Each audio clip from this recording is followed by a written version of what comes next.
T20 world cup లో team India మరో సవాల్కు సిద్ధమైంది. సూపర్ 8 దశలో విజయాల జోరును కొనసాగించడమే టార్గెట్ గా బరిలో దిగబోతోంది. 2 మ్యాచ్ల్లో బంగ్లాదేశ్ తో తలబడబోతోంది. ఈ మ్యాచ్ లో భారత తుది జట్టు మారడం ఖాయంగా కనిపిస్తోంది. టోర్నీ ఆరంభం నుంచి బెంచ్ కే పరిమితమైన యశస్వి జైస్వాల్ ను తుది జట్టులోకి తీసుకునే అవకాశాలున్నాయి. జైస్వాల్ బరిలో దిగితే ఓపెనర్ గానే బరిలో దిగుతాడనే అంచనాలున్నాయి. అంతర్జాతీయ T20లో ఓపెనర్ గా యువ ప్లేయర్ కు మంచి రికార్డే ఉంది. కెప్టెన్ రోహిత్ శర్మ మరో ఓపెనర్ గా ఆడతాడనడంలో డౌట్ లేదు. విరాట్ కోహ్లీ కోసం పంత్ నెంబర్ 3 పొజిషన్ ను వదులుకోవాల్సిందే అనే చర్చ జరుగుతోంది.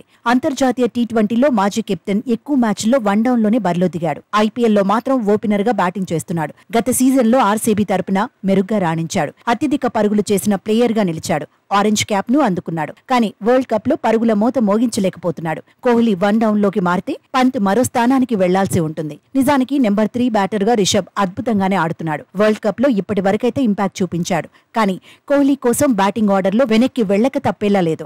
4వ స్థానంలో సూర్యకుమార్ యాదవ్ ఎలాగూ ఉంటాడు. పైగా స్కై అద్భుతమైన ఫామ్ లో ఉన్నాడు. బ్యాక్ టు బ్యాక్ హాఫ్ సెంచరీలు కొట్టిన ఊపులో కనిపిస్తున్నాడు. అయితే 5వ స్థానంలో టీమిండియా బ్యాటింగ్ బలహీనంగా ఉంది. శివం దుబే నిలకడగా రాణించలేకపోతున్నాడు. గ్రూప్ దశలో తొలి 2 మ్యాచ్ల్లో విఫలమయ్యాడు. అమెరికాపై మాత్రం పర్వాలేదనిపించాడు. శివం దూబేపై నమ్మకంతో టీం మేనేజ్మెంట్ మరో అవకాశాన్ని కూడా ఇచ్చింది. ఆఫ్ఘనిస్తాన్ పై ఆడించింది. కానీ దూబే ఆట మారలేదు. మరోసారి ఉసూరుమనిపించాడు. ఇలా వచ్చి అలా పెవిలియన్ కు చేరాడు. దీంతో బంగ్లాదేశ్ తో మ్యాచ్ లో శివం దూబేకు ఛాన్స్ దొరకదనే చర్చ జరుగుతోంది. దూబేను పక్కన పెట్టడం ఖాయమని ఎక్స్పర్ట్స్ అభిప్రాయపడుతున్నారు. దూబే స్థానంలో మరో బ్యాటర్ ను తీసుకోవాలంటున్నారు. సంజు శాంసన్ కు అవకాశం ఇవ్వాలంటున్నారు. కరేబియన్ పిచ్లకు సంజు ఆట తీరు సూట్ అవుతుందంటున్నారు.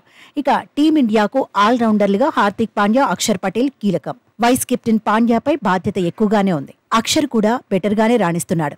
అయితే సీనియర్ ప్లేయర్ రవీంద్ర జడేజా మాత్రం నిరాశపరుస్తున్నాడు. అంచనాలకు తగినట్టుగా ఆడలేకపోతున్నాడు. పైగా వరల్డ్ కప్ లో పేసర్ల కంటే స్పిన్నర్లే ఎక్కువగా ప్రభావం చూపిస్తున్నారు. ఆఫ్ఘనిస్తాన్ తో మ్యాచ్లోనూ బూమ్రా, హర్షదీప్ సింగే ఎక్కువ వికెట్లు తీశారు. దీంతో పిచ్ పరిస్థితులను బట్టి జడేజాను తప్పించే అవకాశాలున్నాయి. అదే జరిగితే జడ్డు స్థానంలో సిరాజ్ మళ్లీ జట్టులోకి రావడం ఖాయమే. మొత్తంగా బంగ్లాదేశ్ తో మ్యాచ్లో తుది జట్టులో మార్పులుంటాయనే చర్చ జోరందుకుంది.